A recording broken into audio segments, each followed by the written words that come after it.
welcome back to the Football Tribe UG channel. Robert Kesakos is your usual suspect. Welcome back to yet another live broadcast on your favorite football updates channel.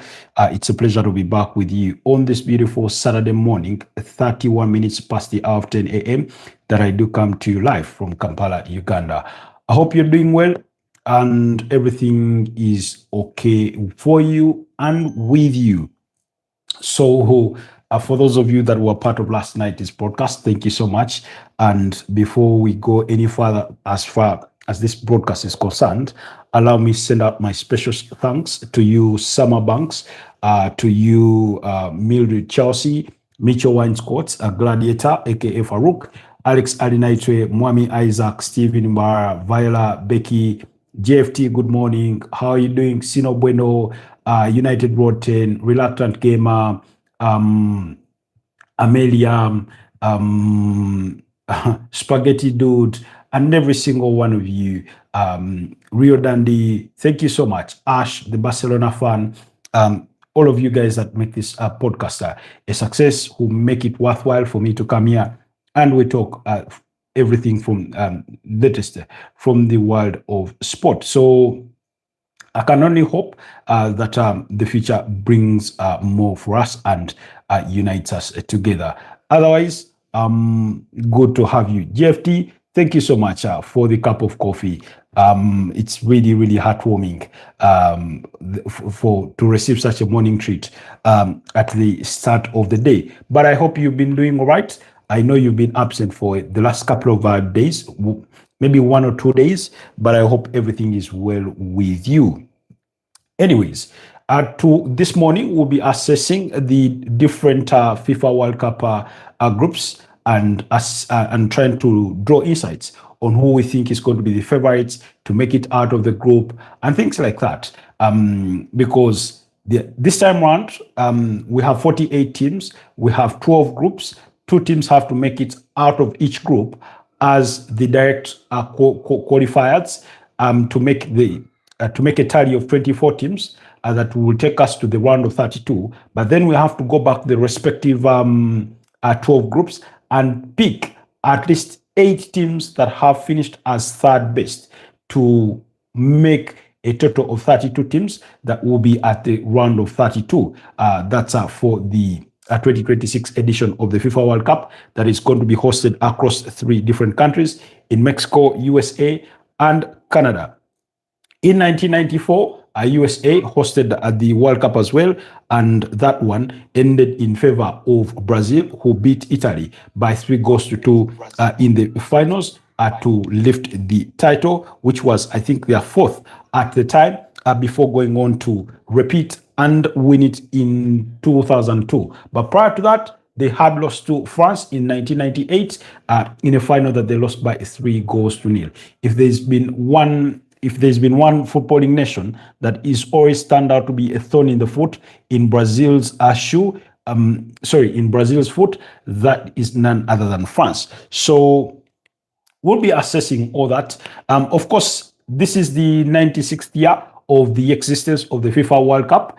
And remember, it started in 1930. Uruguay won the inaugural competition. And of course, there's a couple of years or an edition that was skipped because of World War and things like that. But nonetheless, it does remain football's biggest event, football's biggest occasion. And we are always happy when it does come around. Yesterday, we were having a conversation last night, and Lashgush said he is so hyped, super hyped, looking forward to this World Cup. Wherever Pedri you are, I mean, Mayor Pedri are from Spain. He did say that he will be on vacation in the USA and also watching the World Cup. He's super hyped for the World Cup. I don't know how about you guys. I'm equally eagerly waiting for the World Cup. But for me, purposely, it's a bit of a more selfish reason, perhaps than most. Usually when the season ends, and there's that bit of what feels like a dull period when there's not much of football that is really, really going on. Terry Goas says, hi Terry, why are you joining us from this morning? So because I so much hate that period when there's nothing to look forward to, particularly when the weekends come around, I'm always desperate for football to resume again. and things like that. Last night, or this morning, there was a friendly game involving Canada and Ireland. That game ended in a 1-1 draw. So we're going to be assessing what are Canada's opportunities. But today, there'll be also other friendlies. Mitchell Winecoats, good morning, my brother. Why are you saying hi, Dad? What is that supposed to mean? What is that supposed to mean? I was not aware of today's podcast. Well, on Saturdays, we usually come at 10 a.m. We're a couple of minutes late because of some other engagements, but every Saturday morning at 10 a.m. and at night at 11 p.m., we are always here to once again continue with the conversation in as far as football is concerned. So, then what was I saying? So we'll be going through those respective, groups. But like I was saying, today there are also some other friendlies. Today at 4 p.m., Belgium have an engagement with Tunisia. Romania will be taking on Wales. Portugal have an engagement with Chile. That game will be those two games, Romania, Wales, as well as the Chile and Portugal game will kick off at 8:45 p.m. So in case you want to watch a bit of that, do not miss out. At 9:30 p.m., USA and Germany will be in action, while Switzerland at 10 p.m. will be up against Australia. England will take on New Zealand at 11 p.m., while Bolivia will take on Scotland. And then that's in the wee hours or leading into Sunday morning, Brazil will be up against Egypt at 1 a.m., while at 3 a.m., Argentina will be up against Honduras. Those are some of the friendly games that you should be looking out for as your respective nations prepare for the FIFA World Cup. Okay. Yadira says, is that gay? Okay. Funky Love says, you believe in Islam, you believe in Allah. I'm not Muslim, but I'll say salam alaikum to you. Then Mitchell says, can't miss out on my Portugal this year winners of the tournament. Portugal, so that's Mitchell Winescott. He's going to be rooting for Portugal, and he thinks they will be winning this year's edition. I do tip them as one of the favorites of the tournament, but like I said, my only reservation is with Roberto Martinez, whether he has the tactical nous of getting them over the line. He is capable. He led Belgium to the semi-finals in 2018, I think. You remember they beat Japan at the quarterfinals, 3-2, but can he do it with Portugal and just take it a notch higher? And we see where the road leads. And we have a different nation also win the World Cup for the first time, because we have multiple winners, with Brazil having historically won it a whooping 5 times. Then Germany and Italy have all won it 4 times. Then Argentina have won it 3 times. France have won it twice. Uruguay have won it twice. The last, by the way, coming as far back as 1950. England once in 1996. In 1966. And then Spain in 2010. Others have always come close, but not good enough. Netherlands are the biggest losers because they have played at 3 finals and have lost all of them. Then Hungary and Czech Republic have also played 2 finals prior, but have all lost those finals. So it tells you how uneasy it is to win the World Cup. So we are hoping maybe we have a first-time winner in as far as the competition is concerned. Okay. Josh Allen says, how often do you have... Oh, Jesus Christ. Not any often. Wish Portugal had appointed Mourinho for this edition. Wow. That would be really, really interesting, because I do... Mourinho has that bit of a reputation about him when it comes to cup competitions. When it comes to that one game off where, he needs to set up a team to just win that one game and, only gets matching. He has a bit of a knack for that. So it would have been really, really interesting. For long, they've wanted him to take on the realms. And in fact, there have been multiple reports that should Roberto Martinez step away from the helm of the Portuguese national team, they'll be looking towards Jose Mario Felix Mourinho, currently 63 years of age. But if Florentino Perez does win the Real Madrid election, He's already agreed to a 3-year contract to join the Galacticos there in Spain for his second homecoming. Kaiser says, how often do you, Jesus Christ. Kaiser, please mind your language. Anyways, no wonder Rio Dandy is always, telling me to get a moderator to, cut out some unworthy comments for the, out of respect for the rest of our audience. So, anyways, I'll do the moderation myself for now. Anyway, so we're going to be going through the respective groups and see how it will all slice in as far as those groups are concerned. Like I said, there are 12 groups, 48 teams, contrary to the 64 games we've been accustomed to. This time around, we're going to have, I think, 104 games, spanning a little over 1 month. Now, I know the World Cup is very interesting, but people that are obsessed with club football have their reservations. Why? Because of what it means for the grilling calendar of the football itself. People are out there thinking, what is going to happen with some of these players, But for now, let's enjoy it for what it is. We will worry about those things later at the most opportune time when that time comes around, and then we will assess it on its merits. Okay, we'll begin with Group A. Group A has Mexico, South Africa, South Korea, and Czech Republic.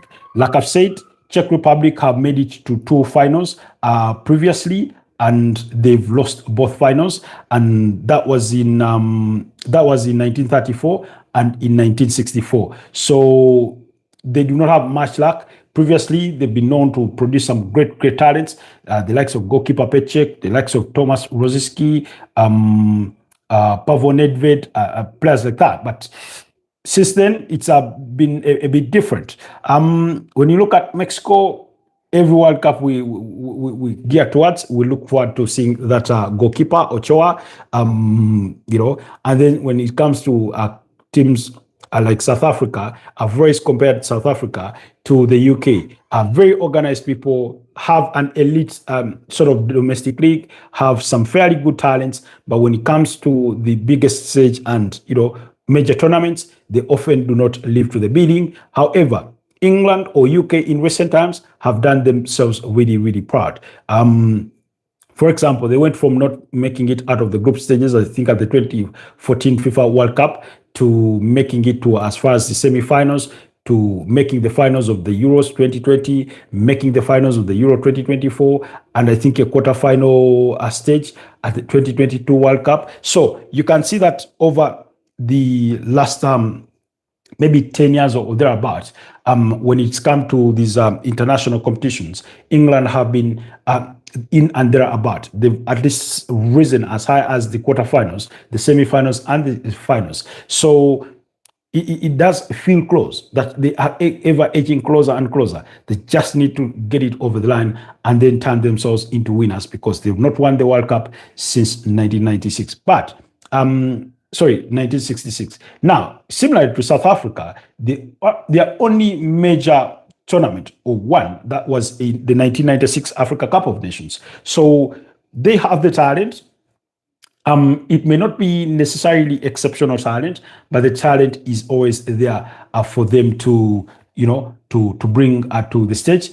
But in terms of getting results, sometimes they do fall short. They do have the goalkeeper, that's Rowan Williams from Mamelodi Sundowns. They have players like Tembazwane from Mamelodi Sundowns. They have Mukwena, Teboho, yes, Mukwena. Some of these South African names really, really hard for me to read. Jaden Adams, players like that are capable of producing something good at this stage. It just need to live the bidding. Oftentimes, I've always thought they tend to struggle with having the perfect balance between their attacking football and the defensive duties, that if they give you one defensively, they will fall short. That if they seek to score maybe 3 goals, they'll end up conceding at 2, they will end up conceding 4 or 3 as well, and something like that. Good morning, Summer Banks. Good to have you back on the broadcast. How are you doing? How is Cobhams? If you know what I mean. But it's a pleasure to have you on the broadcast. So that's how I look at this. South Africa, for all the talent it produces, it does not export a lot of talent.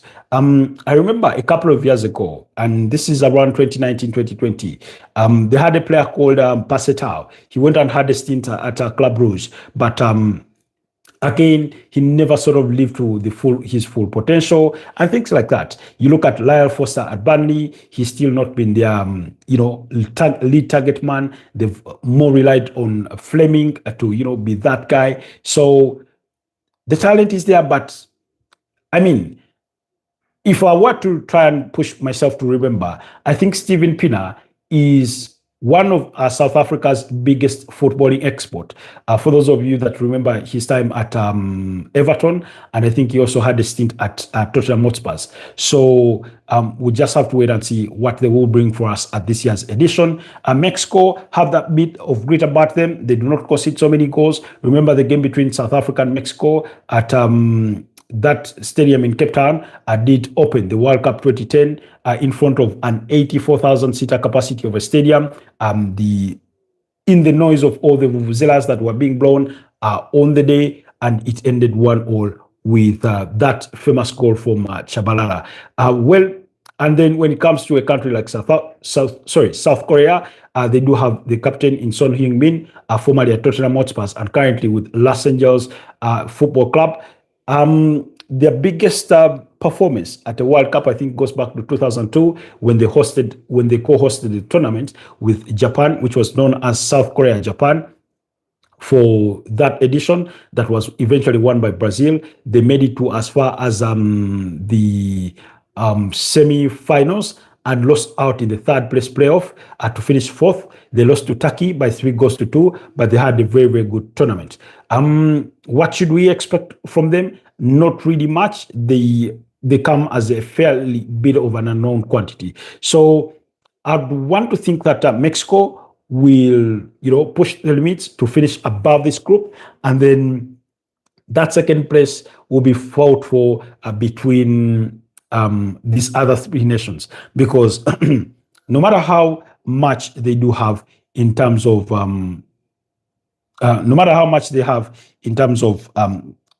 talent, it's really, really hard to try and envision what to expect from the underwhelming bit of talent that they have as of present day.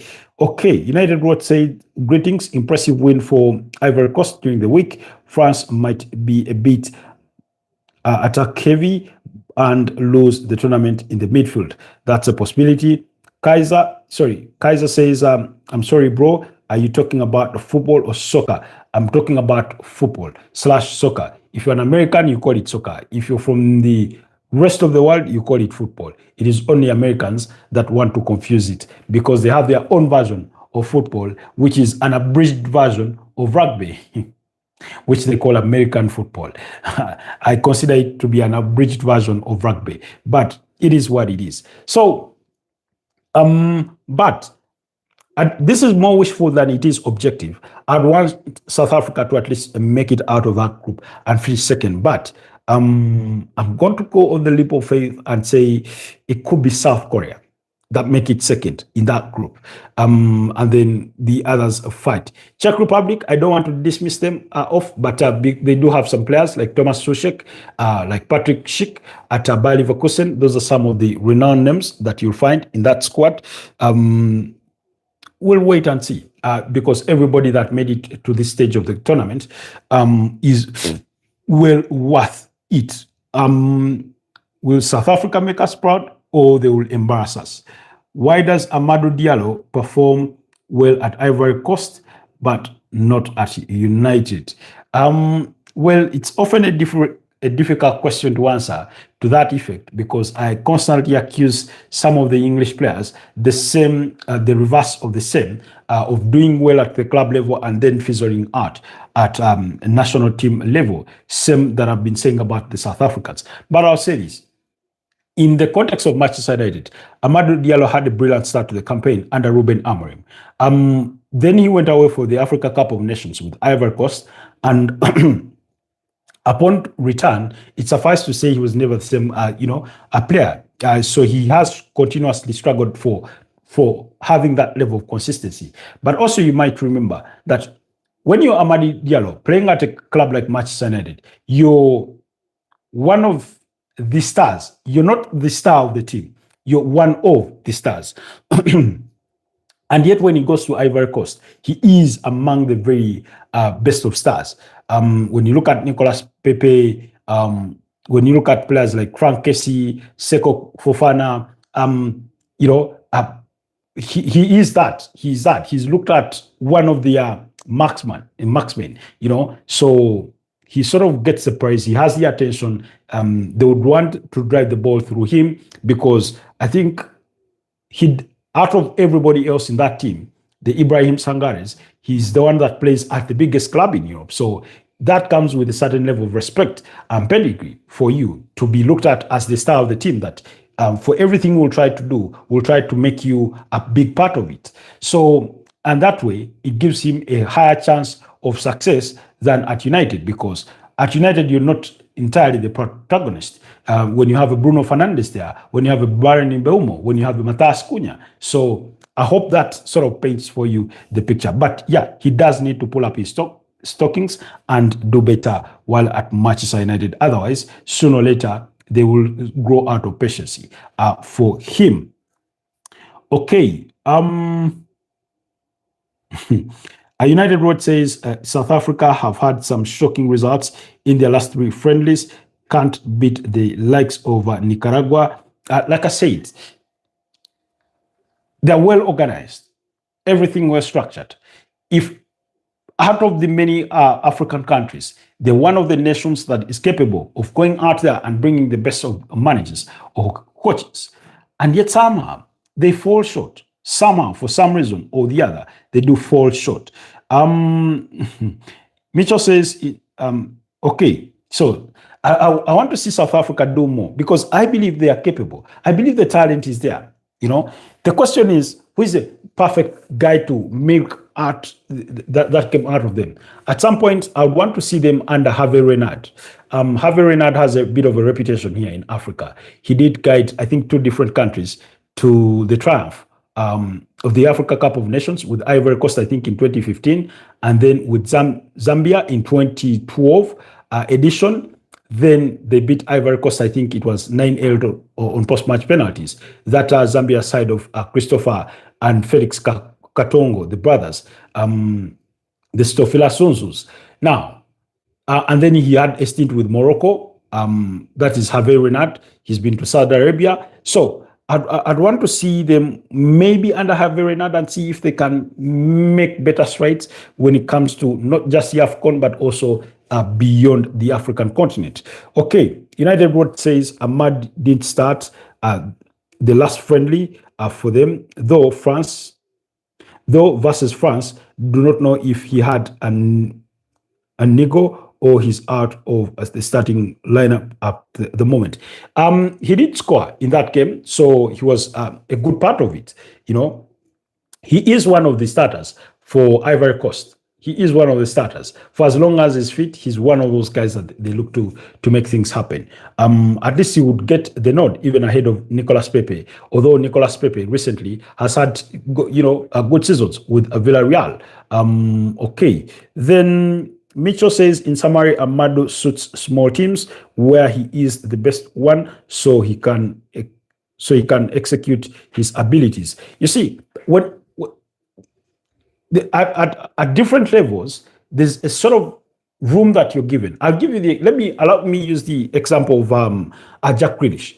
At Aston Villa, he was the king of that small mountain. But when you make the upgrade to go to Manchester City, you're going to be a prince. You're going to be a prince. You're no longer a king because they're already kings in that space. So it's sort of similar to what happens at Manchester United because Man United go out there and gather some of the best players. So you're struggling for that space and for that stardom with everybody else, as opposed to going to a team where you're literally everything. I'll give you an example. Another example is with Ademola Lookman. Ademola Lookman at Atlanta, the way he had all the glass of the cameras on him is not the same way he now has it at Atletico de Madrid. Because Atletico de Madrid, you've had Julian Alvarez, you've been playing with Anton Griezmann, so all those are bigger stars than you are. So there's sometimes that little bit of a thing. So then Summer Banks responding to United What 10 says, even in AFCON, he was benched in some matches, but when subbed in, he could change the tempo of the game for his team. Yeah, he has that about him. First of all, he has the speed. He has the technical ability to even dribble past players. His final ball can be really, really good, and he just needs to be a bit more consistent at what he does, because that's usually what separates the very good players from the exceptional players. How consistent you are with what good you do is what sort of separates you from these other, everyday players. For as long as, look at Bruno Fernandes, you can count on him to do the same thing game in, game out. So that level of consistency is what separates you from the other players, the other wingers that are with whom you share similar responsibilities with. Okay. Yeah, true. Okay. Did you watch the new Nike ad that is Free Fire from Free Fire? The new Nike World Cup ad. I've not yet adjusted myself on seeing that. I do not know what it is composed of, but if I do, I'll be sure to let you know. The one thing I've seen is that there is 2 World Cup songs. There's one official song by Shakira, and then it is apparently Speed, I Show Speed, also went and did his own World Cup song. I don't know what the inspiration was, but he did one. I saw it on his channel, and I think after like 3 days, it had about 16 million views or something. He's a big YouTuber. For those of you that are not accustomed with the name, I Show Speed, he has about I think about 50 million subscribers. And then Shakira has always been synonymous with the World Cup. There's always been that relationship between her and the World Cup. You remember at 2010, that's where she met her then husband, Gerard Piqué, and they went on to have 2 handsome kids. Just to digress a little bit away from, life is funny. Shakira, with her previous partner, had spent about 10 years, and nothing came good. Fast forward, she meets Gerard Piqué, and in a couple of years, they have 2 boys, and the rest is history. Obviously, by now, they are separated for reasons best known to them. I won't engage in that. That's their part, but she's very synonymous with the World Cup. She's performed at multiple World Cups. But she's famously remembered for, she went to the World Cup and performed that song with Wycliffe Jean, Hips Don't Lie, and then she did the Waka Waka song, and etc, etc. Okay. Shakira and Burna Boy, I think collab. Yeah, that's the song. Burna Boy is on the track. How true is Anthony's news with joining Real Madrid? Anthony? Which Anthony? The Anthony formerly at Manchester United? I do not think so. I do not think that Florentino Perez would promise a marquee signing and he's considering Anthony. Nah, I wouldn't want to think so. I just don't think it's going to happen. I do not think it is the kind of deal that Jose Mourinho would sanction. Not really. Not really. I just don't see that happening. Unless otherwise, but I just do not see that happening. I think the chances of that happening are close to my chances of making it to the USA to watch the World Cup live in a stadium. That's how I'll put it. Anyways, moving on to Group B of the World Cup. Canada, Bosnia, Qatar, and Switzerland. Now, in terms of pedigree, excuse me. In terms of pedigree, to be honest, I think Switzerland is sort of the superpower amongst these ones. Not that it has a rich history of winning major pieces of silverware, but based on how they play, it's one of those sides. They have players like Bill Imbolo, Shat Seven, very, very renowned figure. Why? Because of what that name means in a different part of the world. I'll not labor myself into explaining that. They've had previously players like Jadon Shakiri. They have El Rodriguez, plays as the left back. Granit Xhaka, the captain. Usually a very, very organized team. Does give Europe's giants some sleepless nights if you're going to play Switzerland. So it's one of those teams that I think I'll tip to finish above their group. Then Canada, Bosnia, and Qatar will then fight for the other places. Canada, being one of the hosts, are going to have that sort of limelight to them. They have players like Alphonso Davies, players like Jonathan David at Juventus, some of the star players that they're going to be looking at to make things happen. Obviously, Alphonso Davies, my challenge with him is that he's there's a quote in one of us in the Arsenal training ground, I think around the physio area, that I think your biggest strength is your availability. In other words, you have to be available for the team to be selected to play. So Alphonso Davies, usually he's more in the sick bay than he is on the pitch. So that's my only reservation about him. So I do expect, and Canada have sort of taken, like some other Asian countries, they've picked a page out of France's book, although the circumstances are a bit different, to try and get players that could play for their country and give them citizenship and things like that. Whereas for France, it's a bit different in the case that they have so many immigrants from West Africa and the northern part of Africa. So you have many of those players born within France, but born to parents of African descent. That's what would be a bit different, So, but Canada have explored that option as well to try and improve their team. CR7 or Magnifico, who is the MVP for Portugal? Indulge me, Summer Banks. Who is Magnifico in this particular case? Because it does seem that you've conjured out a phrase out of something, and indulge me on that one. Before I give you an answer. So, and then Bosnia. Bosnia is a hard nut to crack. I don't know if you guys have had the chance to eat palm oil. I knew that's what you tried to mean with Bruno Fernandes. But let's be honest. Comparing Bruno Fernandes's career and CR7 is a bit of an injustice. I think the writing is on the wall to know who is the king. But in terms of present form and effectiveness and who is the more reliable player, I would choose Bruno Fernandes over Cristiano Ronaldo. Why? His pedigree notwithstanding, his game is much slower. His effectiveness and the danger he poses is a little bit less than what it was yesterday. That's how I would want to look at it.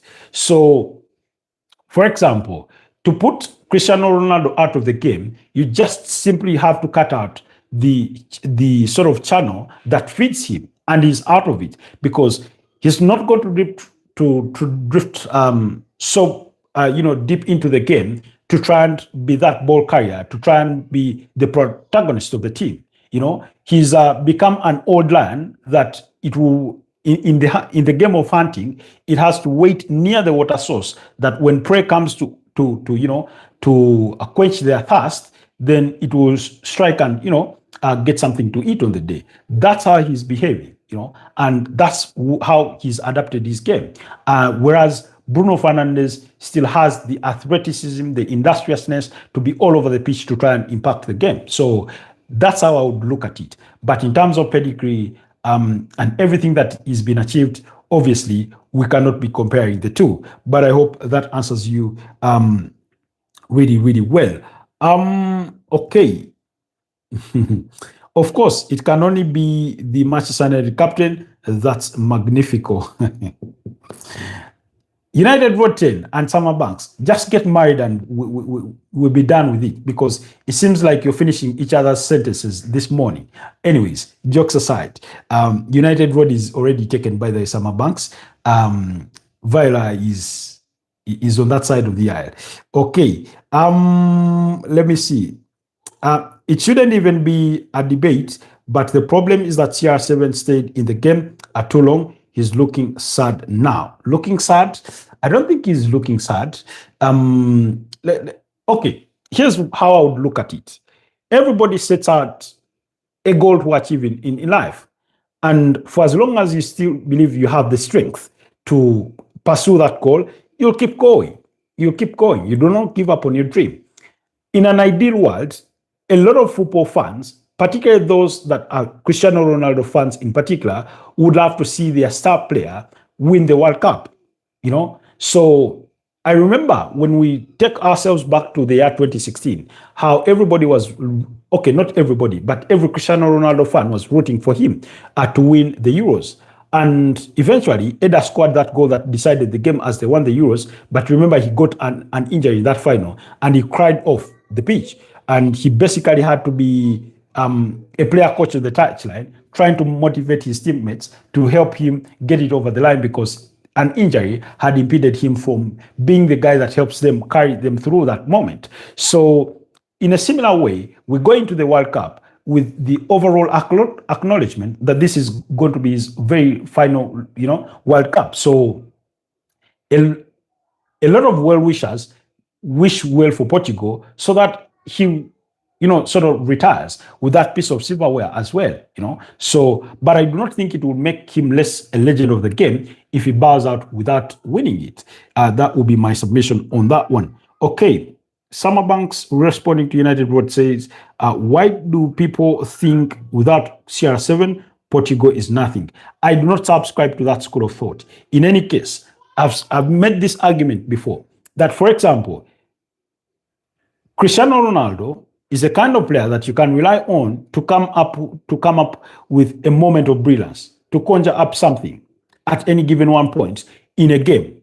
Nonetheless, if we are to be injured, it could pass for a blessing in disguise, because then the team will play without necessarily having to look towards him, but rather trying to play as a collective to try and win a game, as opposed to saying, because when you have a star player like Cristiano Ronaldo, a lot of times people's decision making is impeded in making the right decision to making the ideal decision. In other words, you get into the final third and your first thought is scanning the pitch to see where is Cristiano Ronaldo so that I can try to pass him the ball, as opposed to saying, I think I'm in a good space, let me have a strike of the ball and we see if we can get a goal. That sort of space. That is how I want to think about it.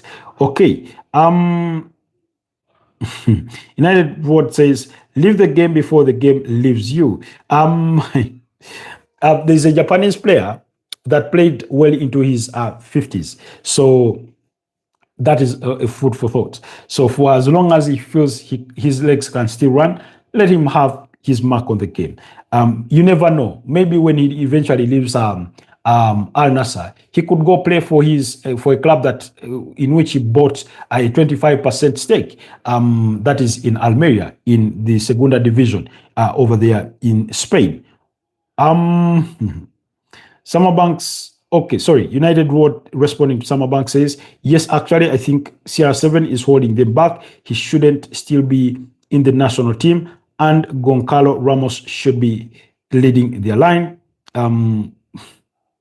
Jimmy Carragher once said, okay, I know why you're laughing, United Road 10. Yes, I do not know where my Lady Viola is today.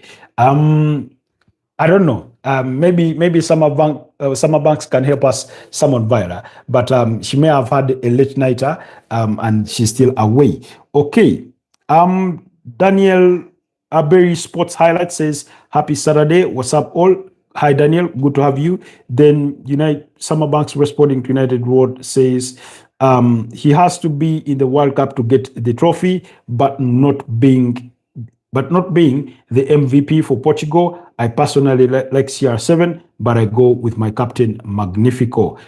United Road, you say yes, exactly. That was killing Mason Greenwood in the season. CR7 returned.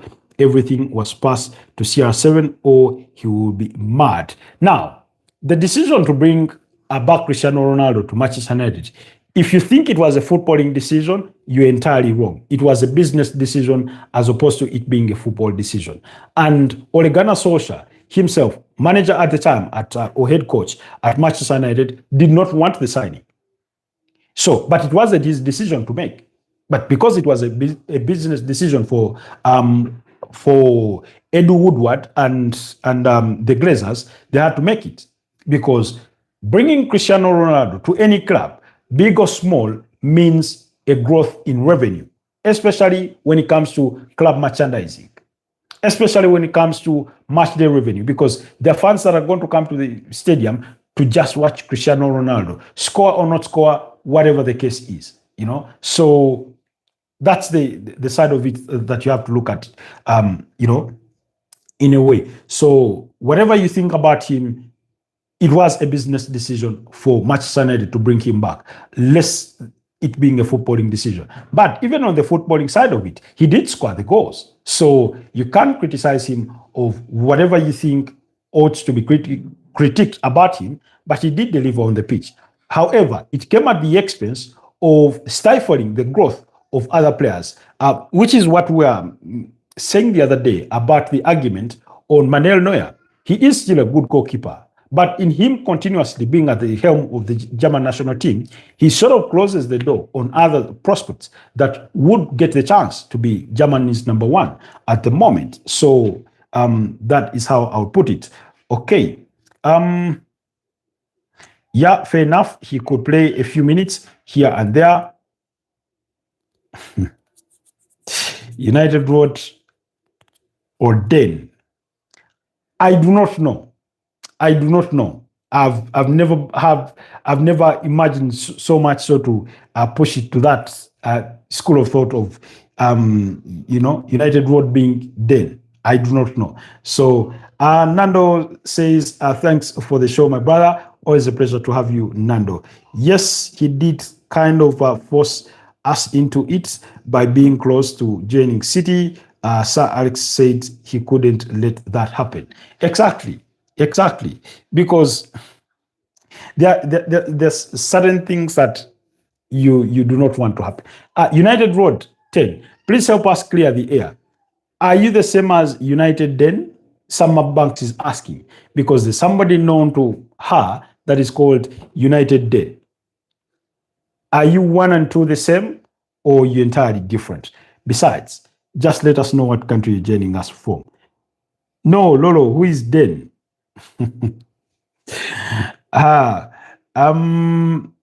Den is Summer Banks' special someone. There are no quotes. So it's you confusing the names. I'm not confusing the names. Okay, so Prince Nkosi joining us from South Africa says, good morning, bro. Good morning to you too. What's your take on Group A? We've just wrapped up Group A, but Prince Nkosi, as a South African, give me what your expectations are of the Bafana and the context of the group that they find themselves in. Czech Republic is not an easy team to beat, and nor is Mexico. And the same would apply for South Korea.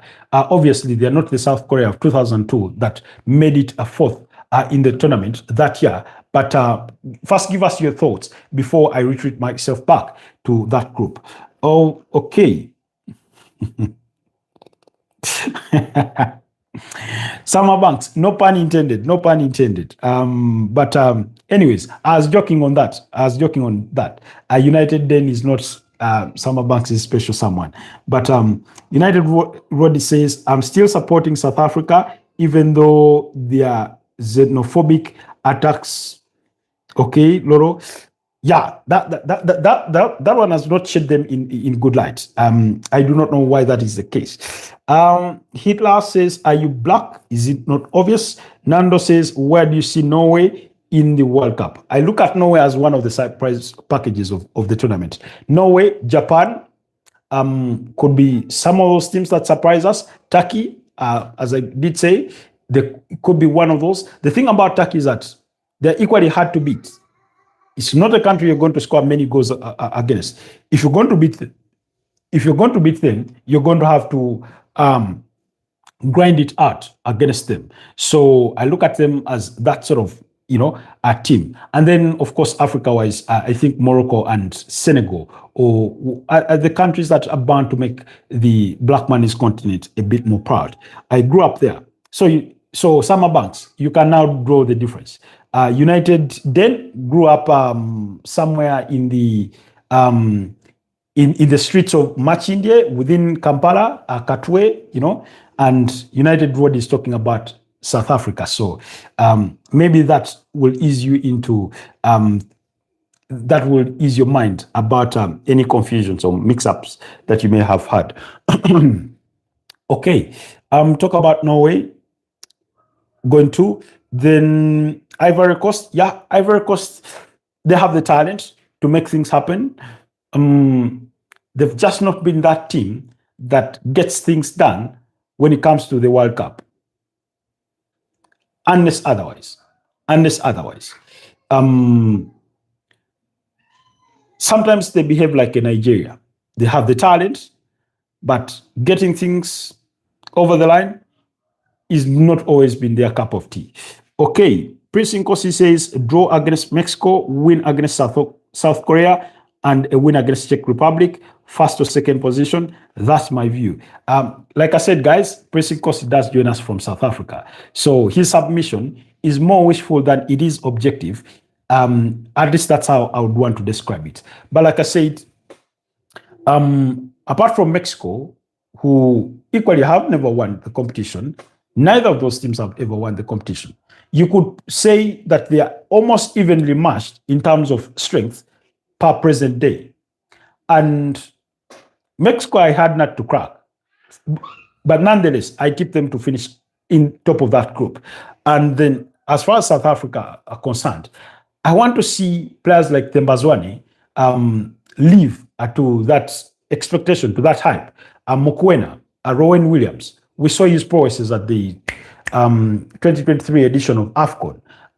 Can he pull up those heroics and keep the team in the game when need be as they explore their options going forward?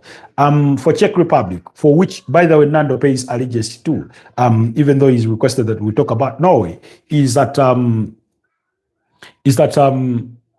they no longer have a lot of stars or those reliable players that you're going to say this is going to be a protagonist going into the tournament. So you're looking at more of a collective responsibility, as is going to be the case with South Korea, even though they have a Son Heung-min who has sort of reduced.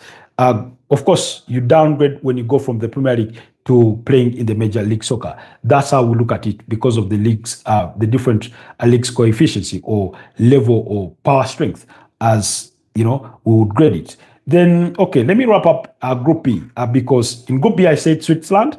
I think we'll top the group. Then between Canada and Bosnia, one of those is likely to come second. I went for Bosnia. I understand Canada being one of the co-hosts is going to have a certain level of advantage to it. But Bosnia, I watched them against Italy and they're a bit of a hard nut to crack. So Edin Dzeko, maybe you can inspire his side to a second place finish, and then Canada comes as the third best team in Group E. And then for Qatar, anything that they do will be a huge surprise for us if they can make it out of the group. Then next will be Group C, where we have Brazil, Morocco, and Haiti, as well as Scotland. But before we get to that, let me go through some of your comments. Okay.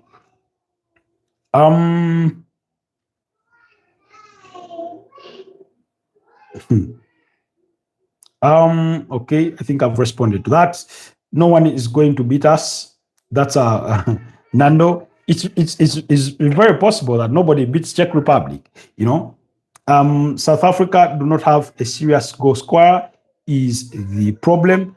Mark Gopa lacks physicality, and the Burnley guy, that's Lyle Foster, a guy misses chances.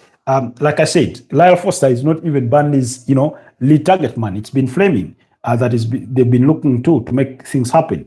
Then Eden Dzeko, what a player, aged 40 at the moment. Who do you fancy to win the World Cup? I'm yet to draw down to a final conclusion, but I look at Portugal, Spain, England, France, Brazil, and Argentina in no particular order as some of the favorites, although I'm more inclined to believe that it is likely that the trophy could end up back in Europe. That's my feeling. Brazil for me is my favorite. Okay, thank you so much, Pressing Kosi. Just a little bit about Norway. Norway, by the way, Norway has good players. When you have Brad Erling Haaland to your side, when you have Alexander Soloth, when you have Jørgen Strand Larsson, when you have Oscar Bob, those are good players. When you have Nusa, there's that Nusa kid from RB Leipzig. Then you have a midfield of the likes of Sander Berge from Fulham, Martin Odegaard, for as long as he's fully fit, is going to be the protagonist of that team in that midfield. There's that guy called Jens Peter Hey. Is it? Do they pronounce it Hague from Bodo Glimt? For those of you that have been watching Bodo Glimt in the UEFA Champions League, that name may sound familiar to you.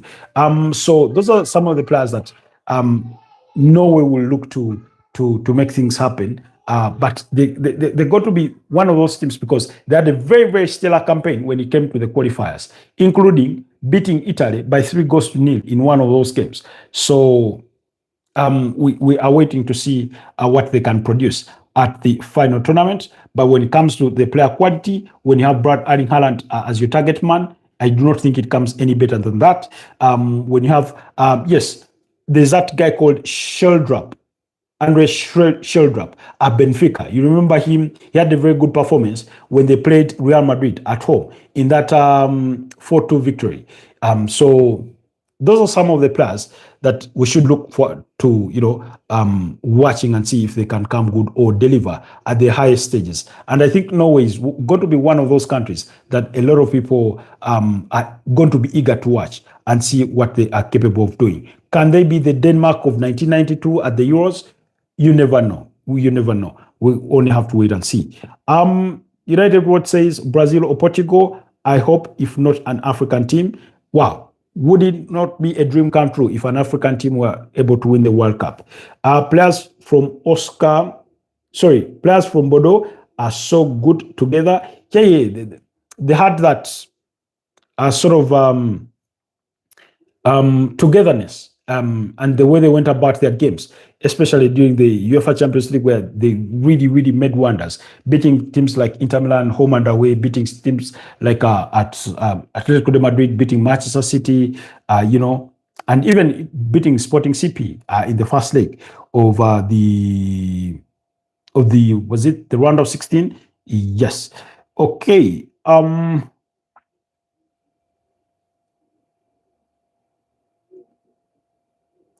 Portugal to win, Brazil round of 16. Wow.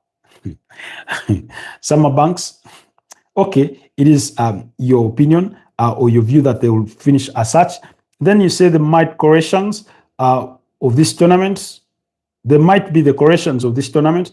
I think Mitchell Wainscots is making reference to Norway, the way we saw Croatia in 2018. Not a lot of people had thought they would make it as far as they did, but they ended up in the final before losing to France. Yeah, it would be amazing. Are you Christian? Yes, that is from Shama 2677.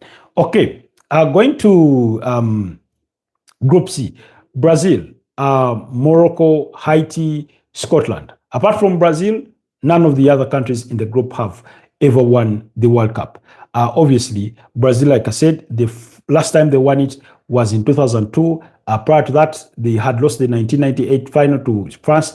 They had won the 1994 final, beating Italy 3-2 on penalties. Then in 1970, they won it. Then 1962, they did win it, as well as in 1958. So That is Brazil for you, and how far they've come. They have all the pedigree, and also they have the tactical prowess of their head coach in Carlo Ancelotti. Then Morocco, they became the first African team to make it to the semifinals at the last edition of the FIFA World Cup in Qatar. So they still have that horse knit squad with them. Then Haiti is a bit of a known quantity apart from their political shenanigans. Although somebody, was it KDB?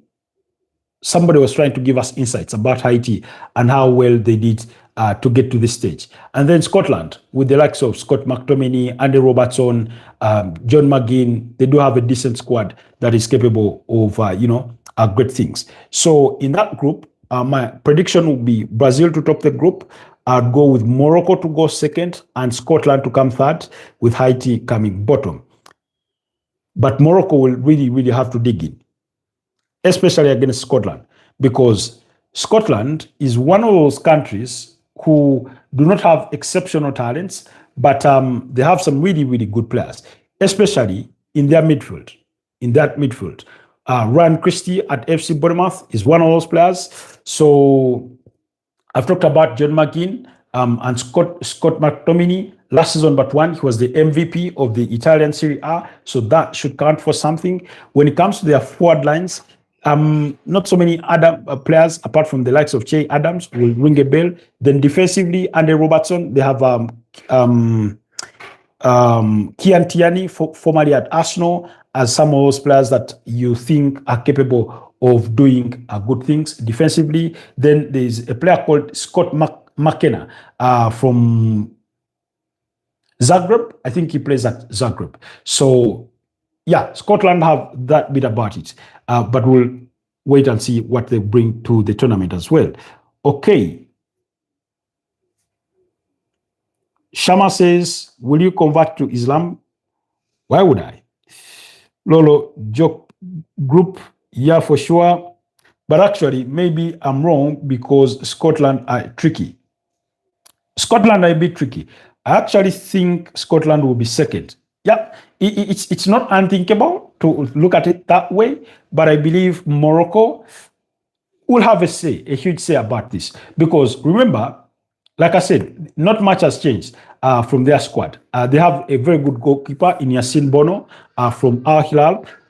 When you look at their defense with players like Chadi Reid from Crystal Palace, players like Nusa Mazraoui from Manchester United, Akraf Hakimi, gives them that solid, a backline. When you look at their midfield, they still have a Sofiane Amrabat. You remember he had a very decent tournament at the 2022 World Cup, so much so that it enticed Manchester United to sign him on loan, I think from Fiorentina at the time. So there's that. Then there's a player I'm forgetting. Ezauzori at Real Betis. One of those players, very, very good. Then Brahim Diaz was their star player at the AFCON recently. El Kabi. So then Chamsdine Telaobi from Sunderland. Morocco have a very, very good team. They really, really have a good team. It's just up to the coach to organize them into, to organize those pieces of talent into something that is very, very good to deliver. But anything can happen in Group C, but I'll tip Brazil to make it top of that group and come through. Then Group D has USA, Paraguay, Australia, and Turkey. I've mentioned that Turkey for me is could be one of the dark horses of this tournament. They have some really, really good players. Agokan, Adagula, Kenan Yildiz, those are some really, really good players. Of course, their last showpiece that was really, really good was at the 2002 World Cup, where they won the bronze medal after beating South Korea 3-2 in the third place playoff. But they met Brazil twice in that edition. They lost to it. They had a winger, a bold guy with a bald head. He was called Hassan Sasi or Hassan Sazi, depending on how it is pronounced. He had a very, very good tournament at the time. They were hard not to crack. They lost to Brazil by 2-1 in the opening game. I think they drew 1-1 with Costa Rica, and then they beat China 3-0. Then at the round of 16, they beat Japan by 0-0. Then at the quarterfinals, they beat Senegal by 1-0 and made it to the semifinals. That was Turkey for you. So, and my observation of them recently has been that they're not an easy team to score against. Then USA, being one of the host nations, also the eyes are going to be on them to see can Mauricio Pochettino make the best out of them. Paraguay is just a difficult team to beat. Australia, I don't know.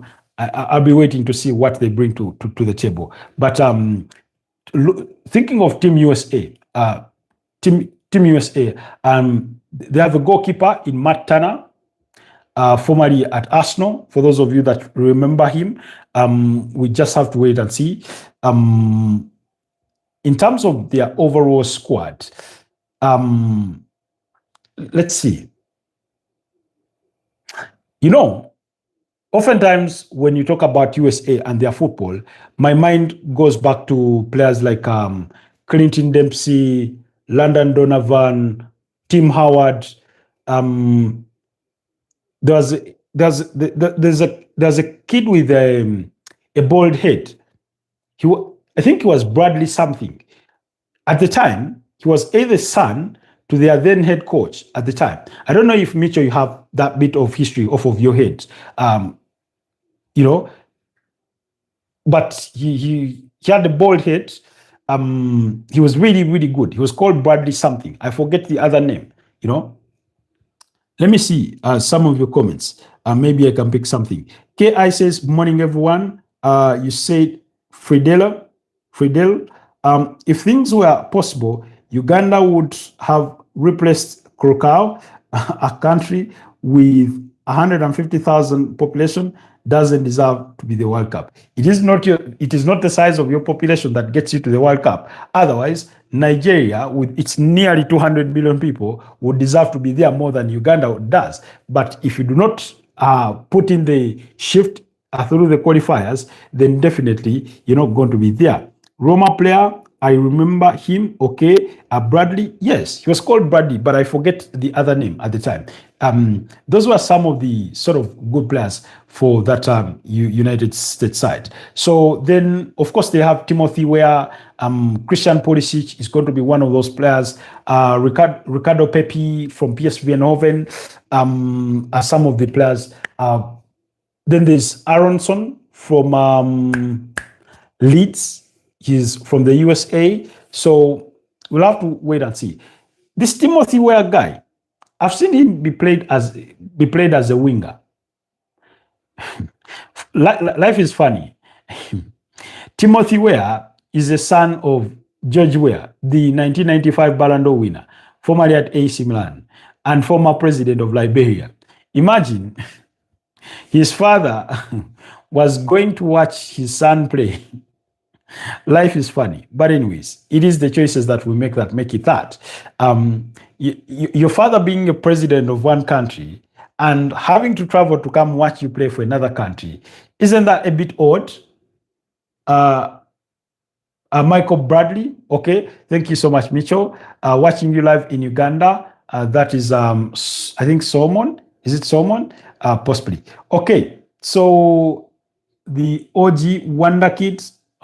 Okay, then when it comes to their midfield, they have Tyler Adams from FC Bournemouth. He's one of those players. Winston McKenna from Juventus.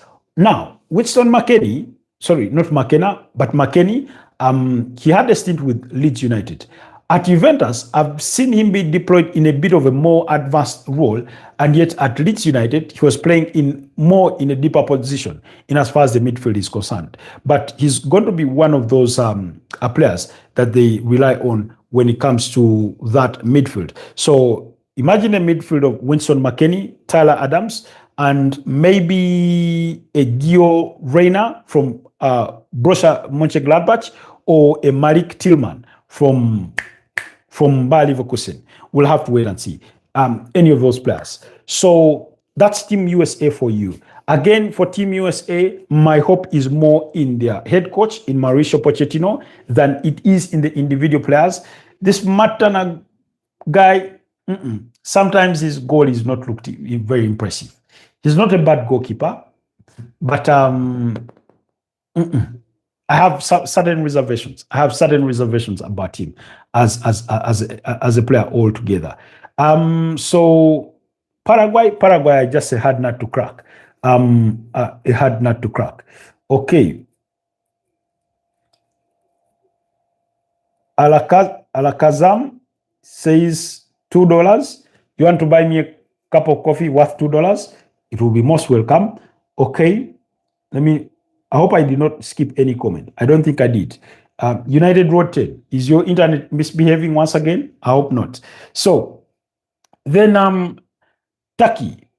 Like I said, Turkey is for me one of those bit of it's going to be one of the surprise packages for me, or the dark horses of this tournament. When it comes to their overall players, some of whom who play, or many of them who play domestically, at teams like Galatasaray, Fenerbahce, like Oguzi is at Fenerbahce, Yunus Agokan at Galatasaray. Those are some of the players that they're going to look at to be, to make things happen for them. But like I mentioned, Adagula and Kenan Yildiz should be some of those players that they look to make things happen. I think the goalkeeper could be Altay Baindia, but there's that goalkeeper called Ka from Galatasaray. You watched him in the UEFA Champions League, particularly against Liverpool. He's not a bad goalkeeper, so we'll have to wait and see what comes out of him. So in that group, I think I'll go, bit of a difficult one to predict, if I'm being honest. Ordinarily, I would not be surprised if USA do not make it out of the group either. I wouldn't be surprised. I wouldn't be surprised one bit. Not at all. Because when you're up against some of the countries that they are up against, then Australia is also a bit of a known quantity, at least to me. The bit of a known quantity. They do not have so many players featuring at the top level. So anything that they bring to the table is going to be a bit of a surprise. But here's something that you ought to know. They have a player called Irankunda. Now tell me that name doesn't sound Ugandan. Irankunda. It either sounds Ugandan or sounds Rwandese or sounds Burundian at the very best, or the very least. But this one does play for Watford. He's called Irankunda. So maybe we'll all be looking forward to watch Irankunda play him. That's what we'll be looking forward to. Mitchell says USA might play to come as the best third losers. Maybe, but I mean, it's a bit of a difficult group, because if you want to know how difficult Paraguay is to play against, ask the Brazilians. They know. Paraguay is a hard nut to crack, just as Bolivia often is in their sort of high altitude areas, So for Paraguay, I'll not lie to you that any player is really, really known to me, to say the least. For me to sort of speak to you in the sense of saying, yo, watch out for this sort of player. I won't lie to you to that effect, But then, so, okay, I'm going to go this way. I'll go Turkey to top the group. I'll go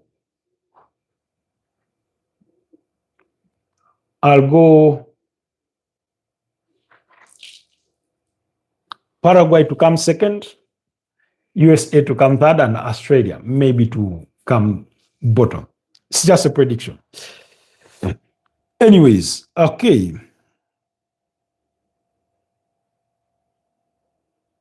You look like that one MSL wonder kid who was compared to Pele for forgot the name though. Okay, the Wonder Kid, that is Joker. Hi Joker, good to have you in the broadcast. But USA, I hope the referees are going to. I don't know. You know, like I said yesterday, when you're one of the hosts, there's a bit of a soft spot for you. People want you to do well because when a host nation does well in a tournament, oftentimes it translates into filled stadia. That more and more fans come to the stadium to watch the games, for as long as the host is still involved in the competition. So, in a way, I feel that USA, somebody may have to do a bit of a heavy lifting for them when it comes to getting away with certain things on the pitch. Yes, they'll have to work for it, but I have that sort of feeling about them. Okay, let's move on to the other group, which is Group E. I remember Freddie Joker says, I remember Freddie Adu. Okay. I'll cross check about Freddie Adu. Okay, Group E. Group E has German, Krakow, Ivory Coast, and Ecuador. Now, I don't want to say it's easy to predict, but I think everybody is going to target Krakow. That's the country everybody will be looking to target to see if they can get points off of. But German, the strongest side in that group. Like I said, they have won the competition at least 4 times. Last being 2014, they won in 1990, in 1974, and in 1954. So those are the years. Those are the years in which German have won. So their pedigree precedes them. Nonetheless, the German we have today is not as strong as the German sides that we've had previously. Obviously, I saw some news that Leonard Karl has suffered an injury. We know that Serge Gnabry is not made it to the squad because of an injury. So they have a Kai Havertz, they have a Jamal Musiala, Manuel Neuer, a Joshua Kimmich. On paper, they have a good team. It's just not exceptional. If I'm to sort of think of it that way, in a way. So Oliver Bowman from Hoffenheim would have loved to be the number 1 goalkeeper. But because Manuel Neuer is still there, it's already going to be hard. Then when it comes to their forwards, of course, you have the likes of Nick Waterman from Newcastle, who has not had a great season. Same applies for Leroy Sané at Galatasaray. Same applies for Kai Havertz for Arsenal. His season has been so much dominated by injuries than it has been what he's done on the pitch. Yes, he scored in the Champions League final. He scored that goal against Chelsea. He scored the goal against Burnley. He scored some really, really important goals for the Arsenal. He scored in the Champions League. Was it against Kairati Almaty? You know, he's capable of scoring in the goals. I'm just saying he's not had a great season by measure of his quality. Then when you look at the midfield, of course, Leon Goretzka has not been a mainstay in that Bayern Munich team. He's been playing second fiddle to the likes of Alexander Pavlovich. There's a player called Felix Mecha from Dortmund. But so here's how I think the German midfield could be. I envision for it to have a player like Angelo Stiller from Stuttgart, Alexander Pavlovich in that team, and then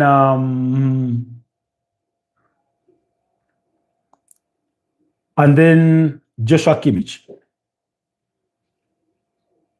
Is that too conservative? Because I want Fran Wirtz to play in an advanced form. I think Kai Havertz will start as their first striker. So then, and the Jamal Musiala in there.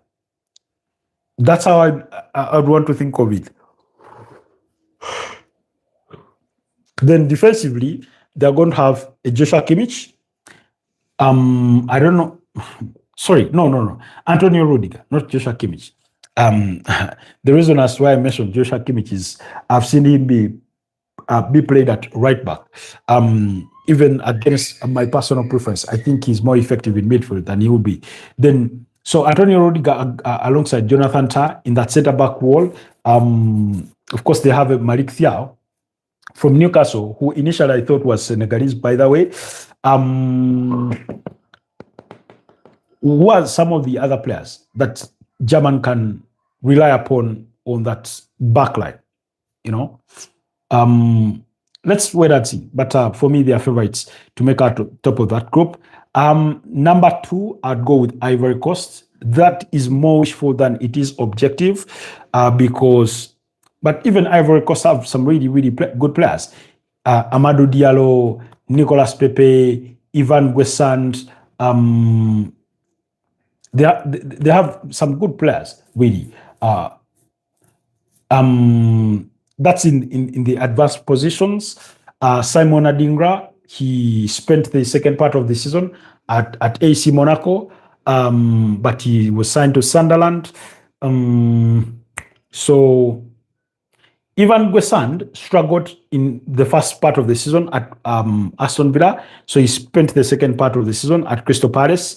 Then Nicolas Pepe has had a very decent season with Villarreal. They have a Yan Diomande, who clubs seem to be fighting for, from RB Leipzig. Liverpool among those interested. They see him as a potential successor for Mohamed Salah. Then their midfield is really strong. Seko Fofana, Ibrahim Sangare, Frank Kessie, formerly at AC Milan, also had a stint with Barcelona, now currently at Al Ahly. Jean Michael Selly, this one had a stint with Fulham. I think for those of you that remember, I think around 2018-2019 season, that Fulham side that had players like Andrea Schuller as well in that team. So Jean Michael Selly was in that team. They had a very good group of players, but they never lived to the bidding, and the team ended up being relegated. And I think they got their promotion back in 2021 with Marco Silva. That's for Fulham. So we'll have to wait and see. But yeah, then for the goalkeepers, I don't think they have a standard figure, but we'll have to wait and see. Then the other team is Ecuador. Now, Ecuador is equally a very strong team. And it is a strong team because it has the likes of, I think, Moises Caicedo, Pierre-Emerick Nkapie, some of the, Pavis Estupinan, formerly at Brighton, and Hove Albion, currently at AC Milan. So they have some really, really good talent within their ranks. So Mitchell Wainscots, I don't know if you're still with us, but there's a player called Anthony Valencia. Is he the same as Antonio Valencia? I wouldn't want to think so. But let's see. So in terms of their backline, those are some of the players that I, for one, could think of. Piero Inca, I think could be played as a centre back. Pavis Estupinan, very, very good going forward. Moises Caicedo in that midfield. I think he wears the captain's armband. Antonio Valencia retired. Okay. Then now there's a player called Antonio Valencia. He plays at Royal Antwerp. Okay. So equally, this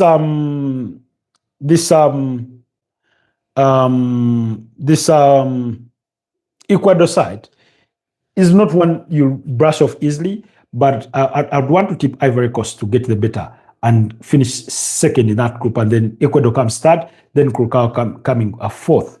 Then in Group F, we have Netherlands, the most unlucky team. They played 3 World Cup finals and lost all of them.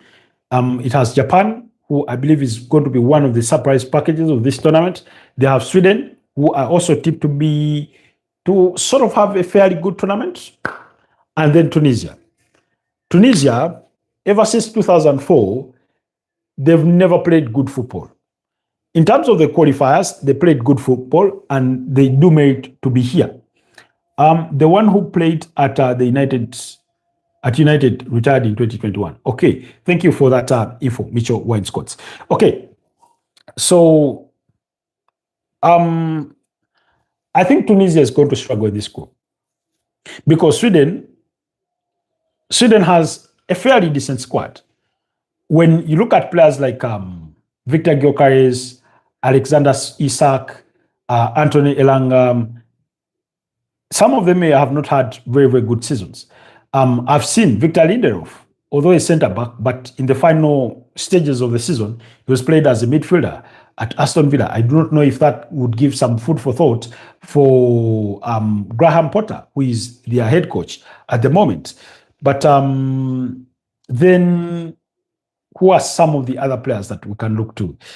That midfield, when you take yourself back many years ago, okay, not too many years ago, but you remember that time in January when I think it was the 2013-2014 season, was it? When Arsenal signed Kim Kalmstrom, was he also Swedish? Because, I mean, they have those, I don't want to say funny names, but there's the way they sound. Lucas Bagville at Tottenham Hotspurs, you know, Yassine Ayari in that midfield, high mature men. So Yassine Ayari, Lucas Bagville in the midfield. I watched them. They may have come through the window, but they came really, really good and firing when it came to the final, stages of the qualification round. Then for Japan, I do not know many standout players for Japan. Usually what I've always loved about Japan is the sound of some of their names, like Nagamoto, Kamada,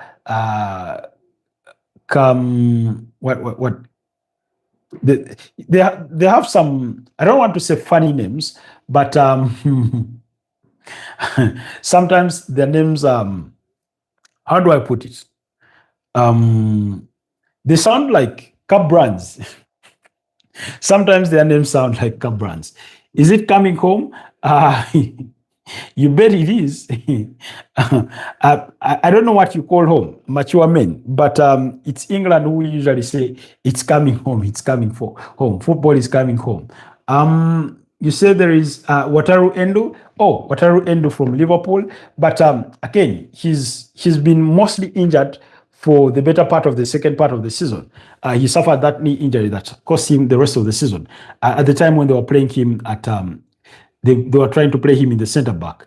Nakamura, Suzuki, expect to hear some of those names. That's those are some of the names that.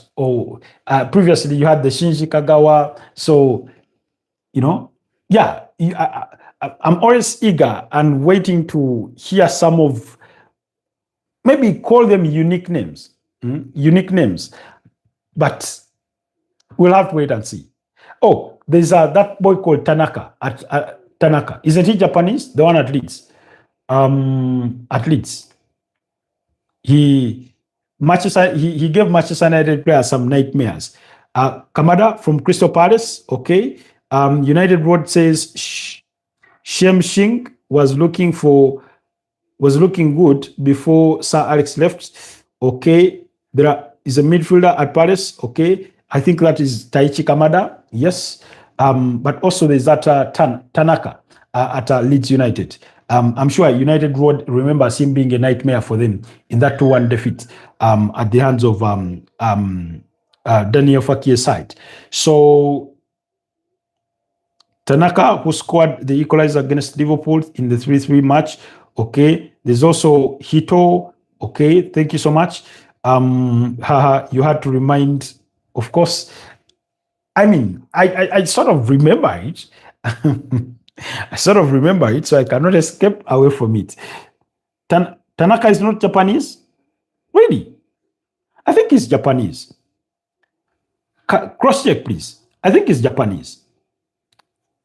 Double cross-check Mitchell Wainscots. I think it's Japanese. Okay.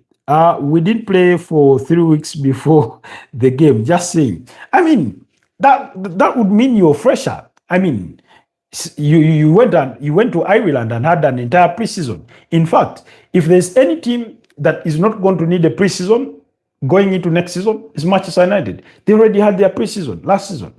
So when players finish the World Cup, they should be let to relax out there, and 2 weeks to the start of the season, they can begin training again and get going. Anyway, there's some money for them to make when they make their US tour. If that is if they're going to go to the US for their summer tour.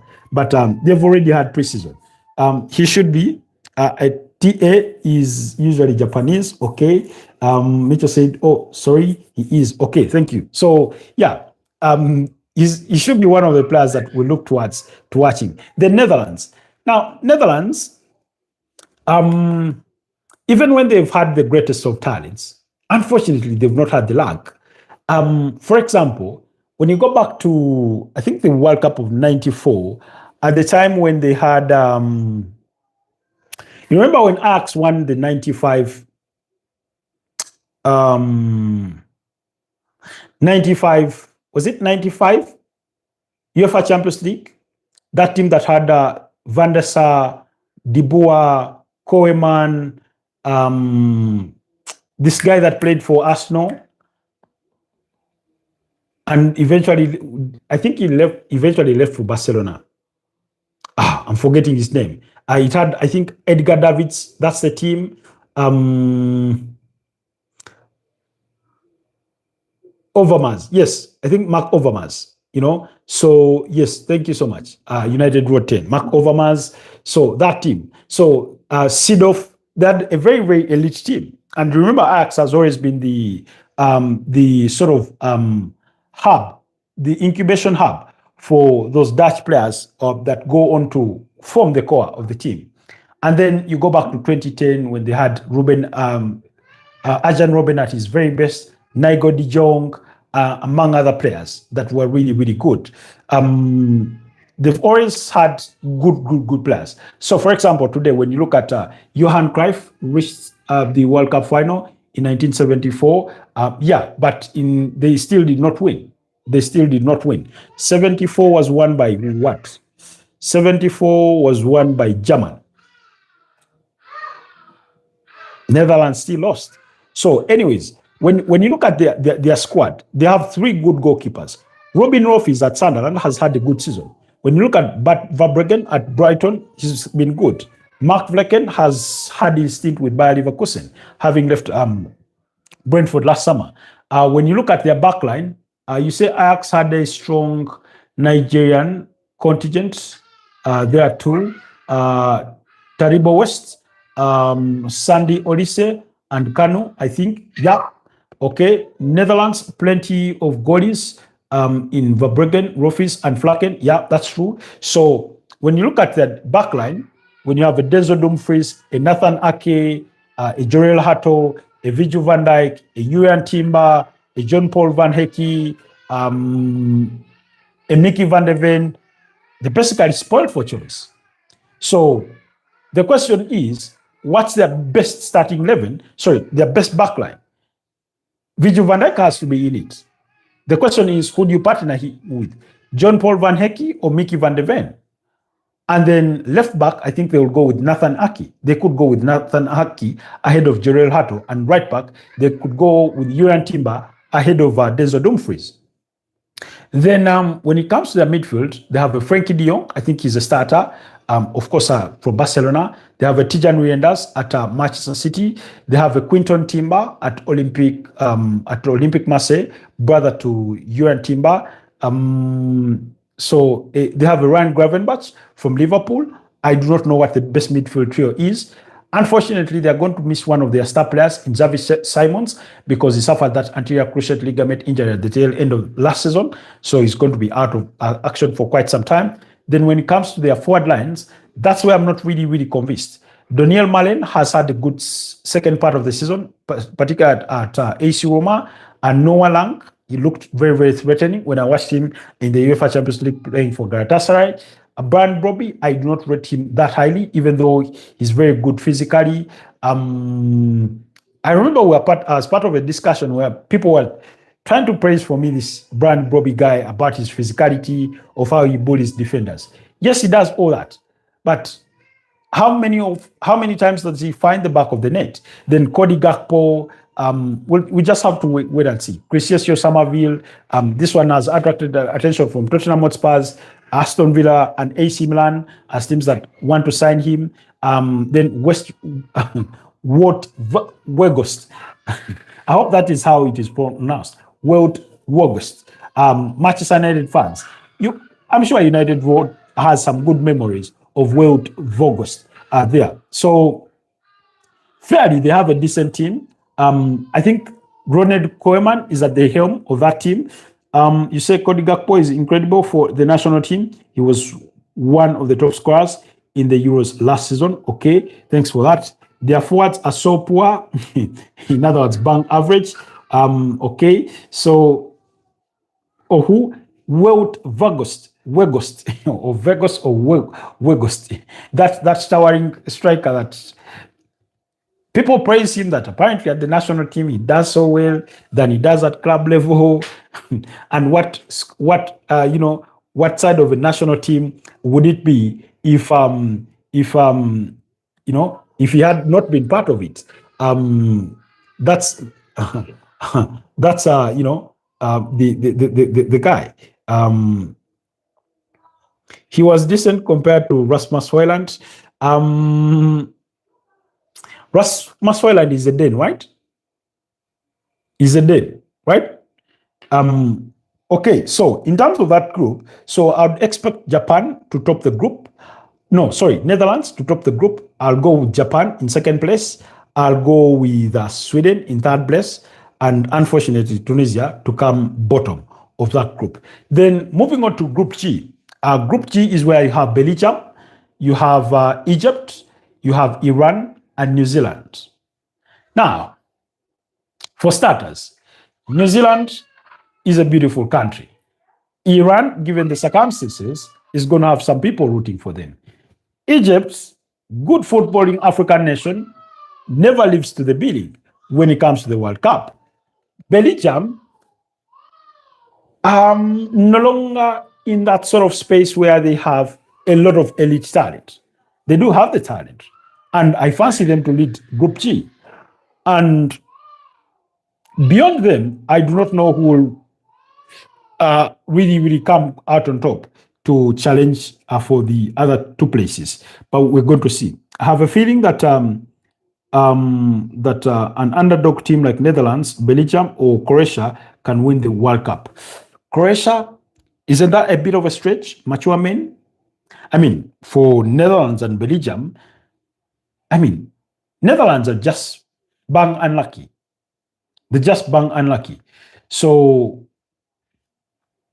something has to happen for them.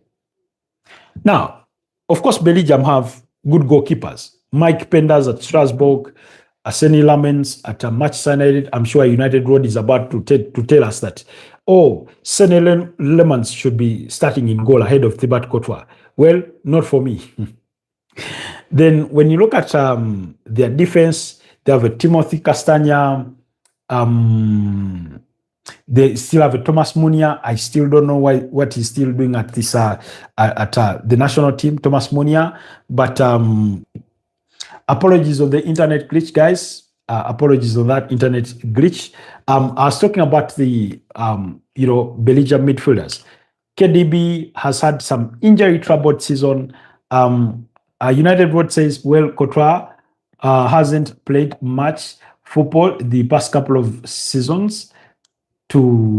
So there is a case. No.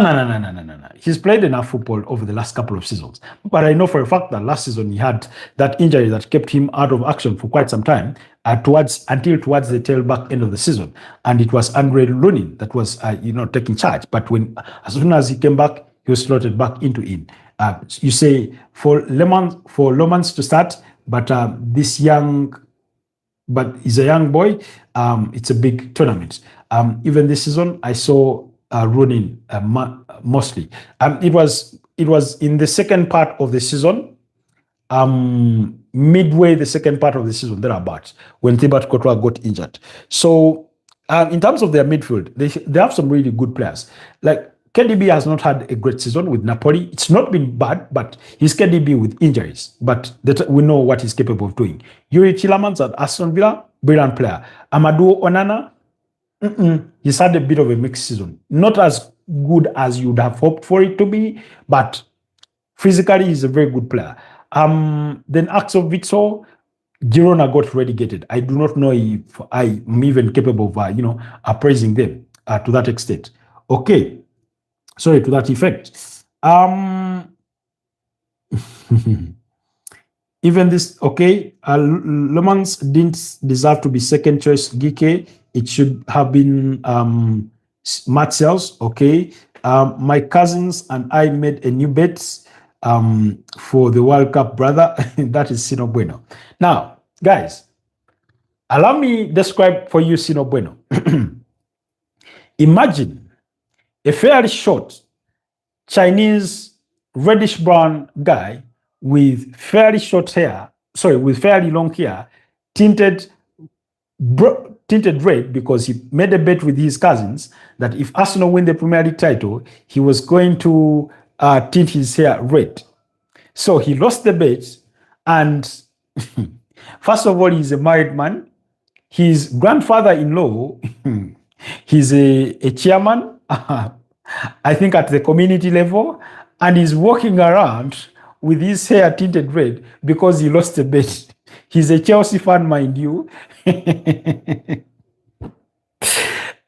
Jesus Christ. I don't think I've laughed that hard before. But that is Sino Bueno for you. But Sino Bueno, always a pleasure to have you join us. I hope you're doing good. Now, I don't know what has happened to him. He had sworn never to indulge any bets, but he's made a bet. So, Sino Bueno, kindly indulge us and let us know what new bet have you made with your cousins this time around, and what are the consequences that you stand to face should you lose the bet. Okay. Jesus Christ. Let me see. Okay. Sales over Lamens and Raya were the second best in the Premier League. Were the second best? Second best to who? To Gianluigi Donnarumma or Robin Rofis? Okay. Belgium's golden generation was really, really bright. Yeah. Eden Hazard, Thorgan Hazard, Romelu Lukaku at his best, and things like that. I think Nacer Chadli, etc. But Sales has more experience, okay? It's not only about experience, it's about quality mostly. Sino Bueno was objecting to me describing him. I mean, I can never get that description out of my head. I cannot. Was that a Liverpool fan? No. He's a Chelsea fan. So he lost the bet to his Arsenal cousins. So, okay. Machuamen says there was also a Liverpool fan who said he will shave his eyebrows and beard if Arsenal wins the league. What? Let me ask, what gives people the confidence to make such bets? In terms of the game, I've never been too confident about anything with absolute certainty in the context of the game for me to make such a bet. I've seen people make bets that if this happens, and it happens with TV presenters. One said, if this happens, I'll do the next show in a dress and high heels. Two presenters have had to go through that. One is called Andrew Kabura, and the other is the senior Olwin Insobuga Senior. Another had to do a show in boxers, because I remember Gary Lineker also made some similar sort of bet where he lost the bet and he had to literally do the show shirtless. And I'm thinking to myself, what level of confidence gives you the audacity to make that kind of bet? To make that kind of bet. So, anyways, no, the two best I meant, okay. Thank you for the clarification. Hello, sir. Hello, Rio Dandy. Mitchell Wine Scott says, Onana injury crisis makes me think he is just an African by color, but by heart body, he looks an English. Ah, Jesus Christ. Okay, Sino Bueno is clarifying on the bet they've made. If Germany wins the World Cup or gets further than England, I can dye it back to black. But if England wins it or goes further than Germany, I'll tint my I'll tint my nails red and white till the new season. So from tinted hair to tinted nails. The next thing will be wearing high heels and a mini skirt and a crop top and heading to work. That could be the next bit, and the transformation will be complete. Isn't it so? Isn't it so? Rio Daddy says, United World says, Sino, it's over. Why aren't they making Adeyemi play if Carl is missing? And Adeyemi is overrated, in my humble opinion. If we're talking about Karim Adeyemi, it's overrated. Mature Man says, remember in 2014 World Cup, a commercial kid said his dad has put all bettings on Germany and they won the World Cup. Yeah, some people, you see, when you make a bet, it's a gamble. You win some, you lose some. It's just simply how life works. There's no way around about it. It is as simple as that. But if I do that, my late father-in-law will take me with him to the afterlife. Because you keep making these bets, and I'm thinking to myself, okay, with red tinted hair, then tinted nails, the next thing will happen will be, let's say, you bet on a game in preseason that, or for which you lose the bet, and it is for you to put on high heels, a mini skirt, a crop top, and a handbag, and walk yourself to work. Anyways, my imaginations aside. So anyways, that is Belgium for you. And I think that golden generation of Belgium is sort of scary times indeed, scary times indeed. So it's a bit gone. But there's also Alexis Salamancas at AC Milan, but that one is a forward. In the forwards, you have the likes of Leandro Trossard, one of the better players. Romelu Lukaku is also there. There's Charles Di Cattelera from Atlanta, Jeremy Doku, who are constantly defined as idle busy. Jeremy Doku is one of the most idle busy players that I've seen in the modern game. Always busy trying to make something happen, but nothing is actually happening. He will be busy 14 times and only two times out of the 14 times, that's when you see an end result. And that's bang average. That's bang average. No risk, no reward, super strikers. Indeed, do they still make the magazine Loro used to read it as a kid, super strikers? Guys, I thought super strikers was a Ugandan thing. I thought Super Strikers was a Ugandan thing. We used to read it. I didn't read it very often because I had to rely on kids that had it for me to read it. Okay, so that's Belgium for you.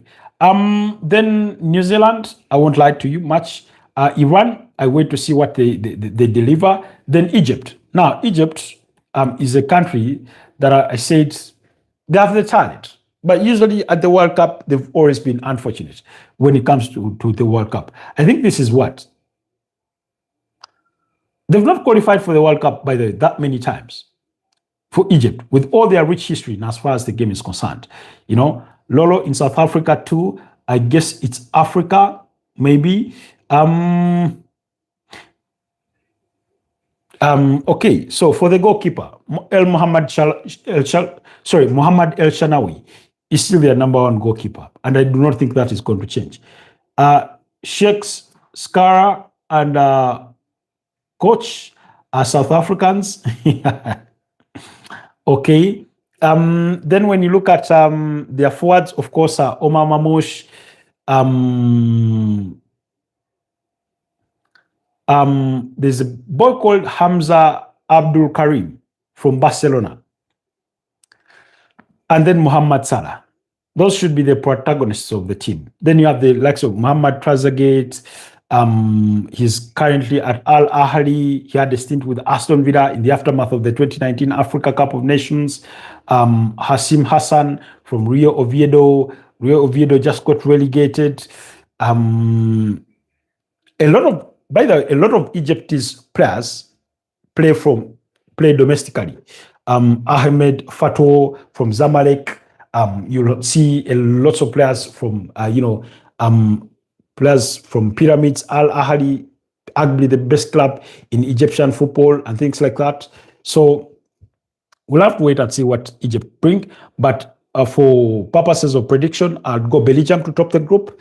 I'm going to go.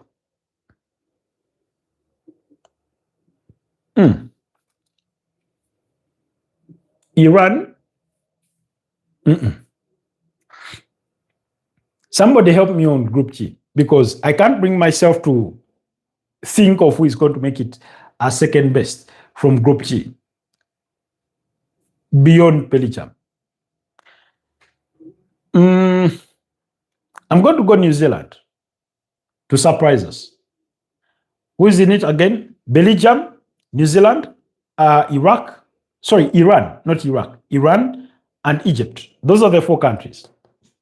So your predictions, guys, for Group G. I've gone with Belgium to top the group. But beyond that, I'm struggling to see who comes second, third, and fourth.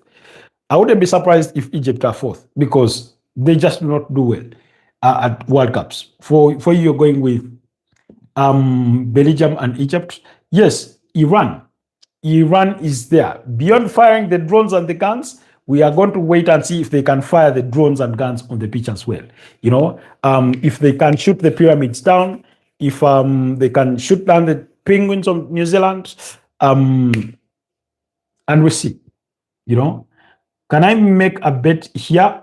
Go ahead and make a bet. Go ahead and make a bet. You are allowed. You are allowed. Okay. Mature Man says, imagine the scenes if USA faces Iran. Jesus Christ. That would be one for the history books. And I would pray for it to happen. I'd pray for it to happen, really. So that they meet at some stage and we see. In Uganda, there's a club called Express Football Club. Many, many years ago, and this is in the late 1960s, late 1960s, early 1970s, they went and beat up against the army side. The army side, I think, was called Simba at the time. And the president of the country was Field Marshal EBC, Idi Amin Dada. When Express beat Simba, the army side, what the president did was to ban Express. So Express went sort of defunct for a bit of time, and the owners of Express at the time moved and formed another club, which is presently called Sports Club Villa, which is the most successful club in the country. So eventually, of course, Express came back, but it was the oldest club in the land. But so I'm imagining a situation where Iran beats USA at a knockout stage, and then drones begin flying over Tehran. Jesus Christ. Interesting stuff. But it is what it is. It is very, very interesting to imagine some of these things happening. Okay. Where did I stop? Okay. Portugal is winning, bro. I bet all my money. That is Ashmitz. Das. Hi, Ashmitz. Let's hope that is what happens. Lolo, war in 2026 is funny. Imagine World War I or II, an enemy country comes to yours to play a football tournament. If Iran goes to the final, I'll study Shiism. Obviously, the possibility of that happening is the equivalent of is the equivalent of Uganda winning the Africa Cup of Nations before Netherlands win the World Cup. So the worlds of that happening is miles apart, possibly. Okay, in in in Francesco Conceição, is Conceição still at Juventus? Yes, the Portuguese right winger with the left foot. Yeah. You like him? I think Dad played for Portugal too. Yeah, Francesco Conceição is still there at Juventus. Oftentimes people confuse him with Trincao. Okay, there was a football team from my state in the Maka district called Smokers. You need to be a smoker to join that team. In the words of a Liverpool official, many years ago, when Arsenal pressed that bid to sign Luis Suarez for £40 million and £1, he said, "What are they smoking over there at the Emirates? What are they smoking over there?" You can imagine. So, smokers.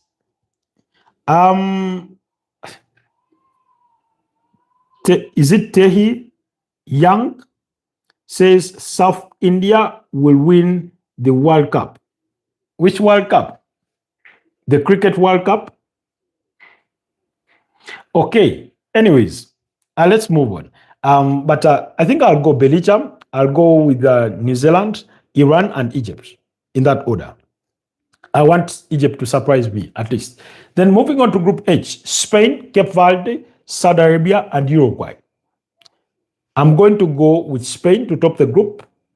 I'll go with Cape Verde to come second, Uruguay to come third, Saudi Arabia to come fourth.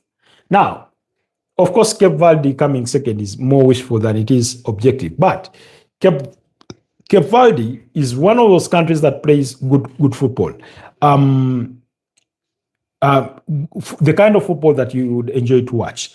Okay.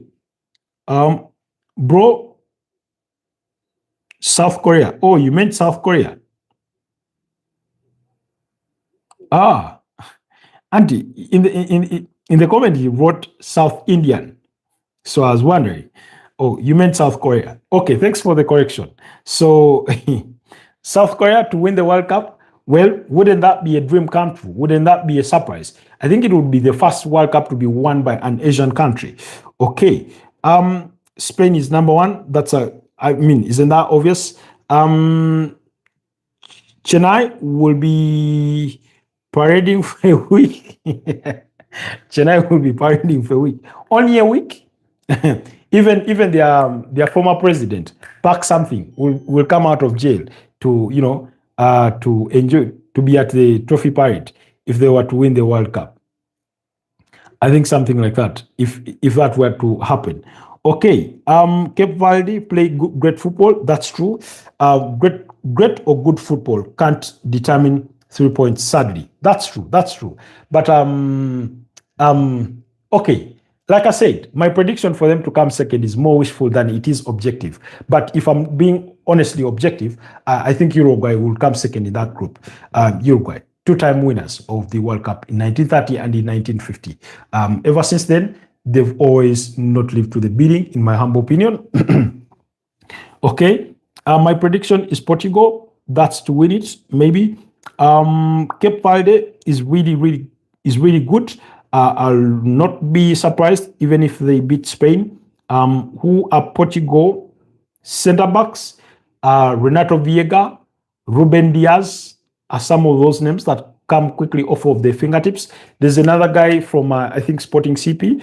Son Heung-min will be playing his last World Cup. That's true. I mean to win the tournament. Yeah. I understood. You meant Portugal to win the tournament. Ruben Diaz, Portugal quietly have a serious team. Yeah. Portugal have a very decent team. They have a really decent team. So I think we can agree that Spain, Uruguay, Cape Verde, Saudi Arabia. That's the objective prediction for me. But the less objective prediction for me will be for Spain, Cape Verde, Uruguay, Saudi Arabia. Then Group I has France, has Senegal, Iraq, and Norway. France, Senegal, Iraq, and Norway. France is one of the favorites in this tournament. Norway is deemed to be as one of the surprise packages. For those of you that were part, midway the broadcast, Nando was asking us to talk about Norway, and we talked about Norway for a bit, and we highlighted some of their, good players in Alexander Soloth, Brad Erling Haaland, Jørgen Strand Larsson. We talked about the Martin Odegaards of this world, etc., etc. So I'll go France to top the group. They have a very, very good attack. Senegal might hurt France, maybe. It is possible. They met at the 2002 World Cup and Senegal beat France by 0-0. That Senegal side that were under the charges of a French head coach in Bruno Metsu. So I'd go France, I'd go Senegal, I'd go Norway, and then Iraq. But either way, I feel Norway and Senegal will go toe-to-toe in competing for that second place. Mafia says Turkish, Takiye, big up to Takiye. Okay? Unless any of you has a different prediction. But that will be my prediction for that.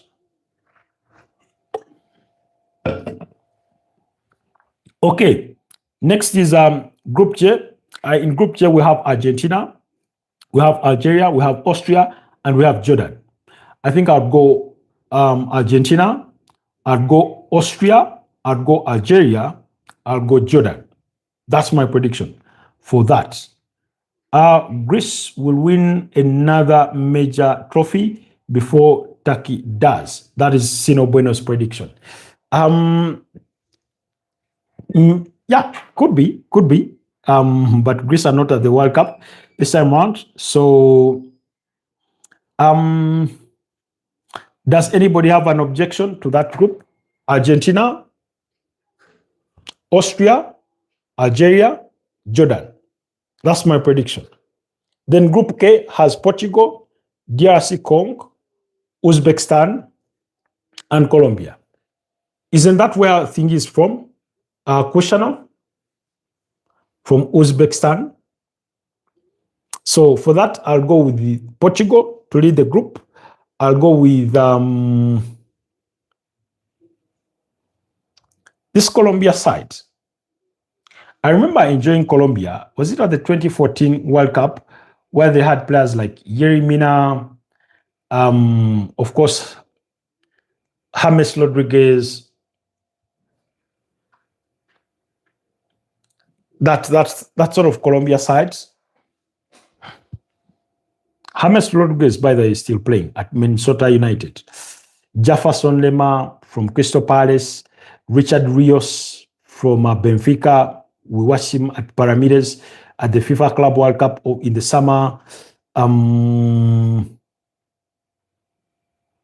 Luis Diaz from from Bayern Munich. Carlos Andres Gomez. So yeah. So I'm going to think this way or predict this way. I'll go with Portugal. I'll go with Colombia. I'll go with DRC and then Uzbekistan. That's my prediction for Group K. And lastly is England, Croatia, Ghana, and Panama. Argentina has the same setup as that of 2002. That's true. But I mean, we've seen reigning champions stumble before. You remember Spain after winning the 2010 World Cup, when they came to the 2014 edition, they did not even make it out of. Did they make it out of the group? I don't think so. That Spain that lost to Netherlands terribly badly, with Robin van Persie scoring a flying header, literally. Do you really have faith in Brazil, brother? Yeah. The faith I have in Brazil is one largely vested in the head coach, in Carlo Ancelotti, and their pedigree. Other than that, it's not like I'm going to watch my Brazil side really excitedly waiting to see that samba football, that entertaining football, and then that is then followed by good results. Nah, I do not have that optimism in me when it comes to Brazil. So in Group L, we have England, Croatia, Ghana, Panama. So I'm going to go England, I'm going to go Croatia, I'm going to go Ghana, and then Panama in that order. So that will be my prediction for that group, unless somebody has a different prediction for that. Carlos Quiroz is going to be in charge of that Ghana team since they part ways with Ado not too far back ahead of this World Cup. So we have to wait and see. We have to wait and see how things go to that effect. Okay, so those are the predictions for the respective groups at the FIFA World Cup 2026. Okay, let's see. Pavith says, bro, I'm back. Good to have you, Pavith. Ashimbaba, thank you so much for your comments. When is the next live? The next live will be at night at 11 p.m. East African time. That's on here. You say if the USA wins the World Cup, we will have you call it soccer. I don't think I'm going to call it soccer anytime soon.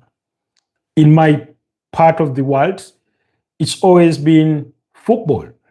It's always been football. The best football player, not the best soccer player. We can use the words interchangeably, but predominantly football. Ashimbaba, you had the comment retracted. So unless otherwise, it's as advocating for Americans to find a different name for American football. And it was their own president in Donald John Trump that said they should try and find a different name for American football. Let the other be called football. We have the Federation of International Football Associations, not the Federation of International Soccer Associations.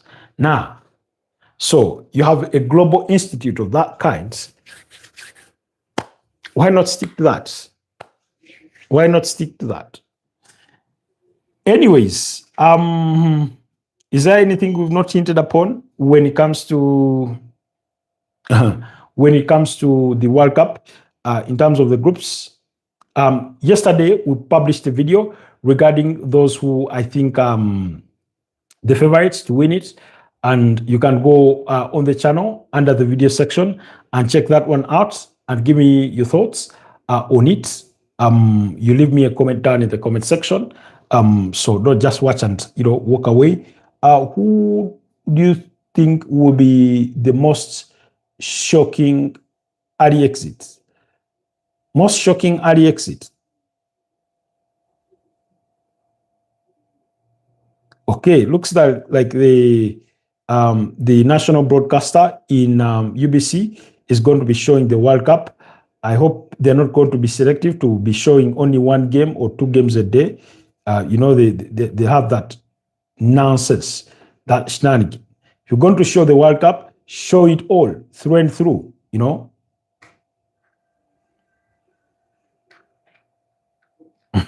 Show it through and through. Show it through and through. Anyways, most shocking early exit.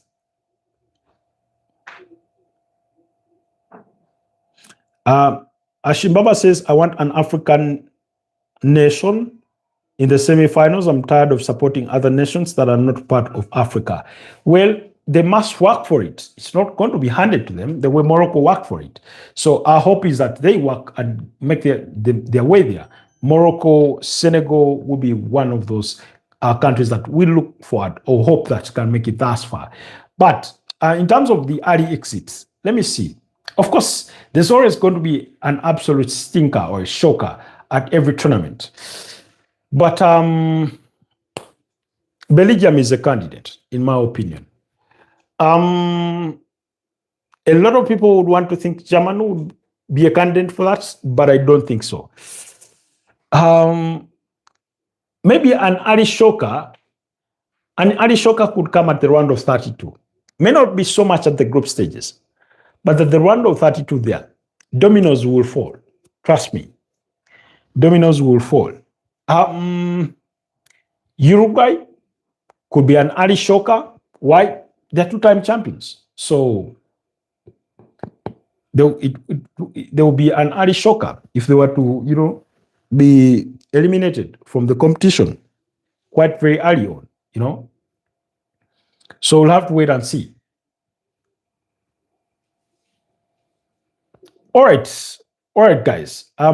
It's been a wonderful discussion for the last 2 hours and 5 minutes. Thank you so much, Ashibaba. Thank you so much, Sino Bueno. Pavith, thank you so much. United Road 10, Mafia Gorilla from Takie. It's been a pleasure. United Road 10, thank you so much for your invaluable contribution.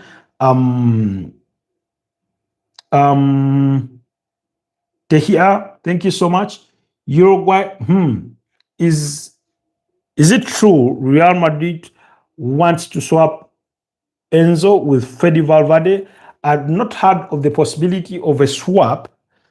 Not really, but Florentino Perez wants a marquee signing, and their number one target is Michael Olise. To the extent of the midfield, not much has come to light, but I wouldn't be surprised if they made that kind of suggestion.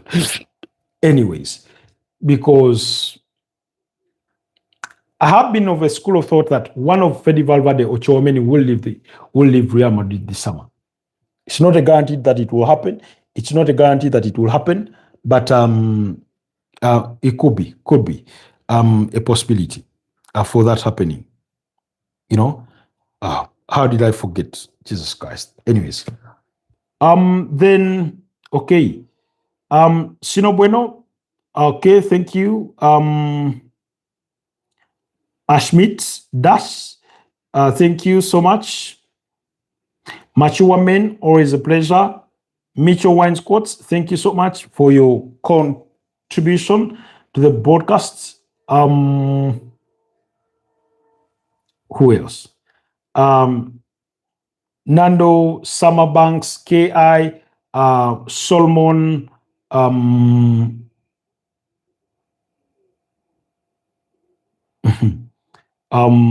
okay, who else? Prince Nkosi from South Africa, Daniel Berry Sports Highlights. Thank you so much for having Kaiser. Thank you so much. GFT, thank you so much for the cup of coffee today. Terry Goas, thank you so much. Funky Laughs, thank you so much. And every single one of you that has been part of this morning's broadcast. May God bless you in your respective endeavors. Have yourselves a blessed weekend and a blessed rest of the day. We'll catch up tonight at 11 p.m. East African time. Bye-bye. I'll see you guys later. Peace.